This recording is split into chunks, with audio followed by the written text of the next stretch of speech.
আমরা কালীকে তুললে সব বেরিয়ে যাবে। যার সই ছিল মিস্টার ফিরহাদ হাকিম, আপনি কেন কি করে, আপনি পার পাবেন কি করে? তারাতলার গোডাউন বিপর্যয়ে কালীচরণ আপাতত পুলিশ হেফাজতে। আর এই কালির ছিটে গিয়ে লেগেছে কলকাতার প্রাক্তন মেয়র ফিরহাদ হাকিমের গায়ে। কলকাতা পুরসভা সূত্রে খবর, ফিরহাদ হাকিম মেয়র হবার পর ওএসডি হিসেবে তার কাজ সামলাতেন কালীচরণ বন্দ্যোপাধ্যায়। তার হাতে ছিল প্রচুর ক্ষমতা। মেয়রের কাছে পৌঁছতে গেলে কালীবাবু হয়েই যেতে হতো সবাইকে। এই আবহে কালীচরণের গ্রেপ্তারের সূত্র ধরে প্রাক্তন মেয়র ফিরহাদ হাকিমের বিরুদ্ধে সরব হয়েছেন পুর ও নগর উন্নয়ন মন্ত্রী। তিনি চাকরি ছেড়ে দিয়ে ওনার ওএসডি হয়েছিলেন। তাকে যদি ধরা হয় তাহলে আজকে যে মন্ত্রী, যে দায়িত্বপ্রাপ্ত মন্ত্রী ছিলেন, যার সই ছিল, তাকে কেন ধরা হবে না? তাকে কেন ছাড় দেওয়া হবে? যার সই ছিল মিস্টার ফিরহাদ হাকিম, আপনি কেন কি করে, আপনি পার পাবেন কি করে, বা আপনাকে ছাড়া হবে কেন?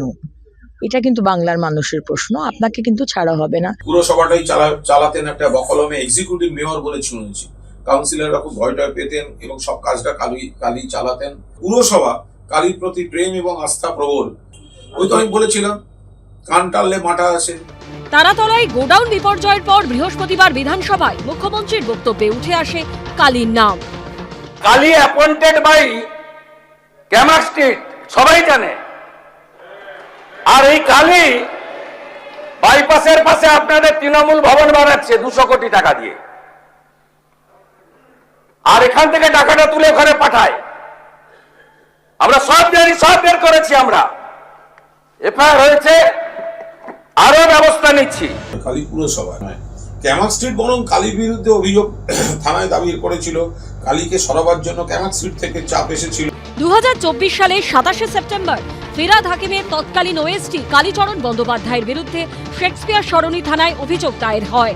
অভিযোগ করেছিলেন তৃণমূলের সর্বভারতীয় সাধারণ সম্পাদক অভিষেক বন্দ্যোপাধ্যায়ের অফিসের এক কর্মী। তার অভিযোগ ছিল, ফিরহাদ হাকিমের ওএসডি কালীচরণ বন্দ্যোপাধ্যায় নিজেকে অভিষেক বন্দ্যোপাধ্যায়ের ঘনিষ্ঠ বলে দাবি করে ব্যবসায়ী, সরকারি আধিকারিক ও সাধারণ মানুষের থেকে তোলা আদায় করছেন।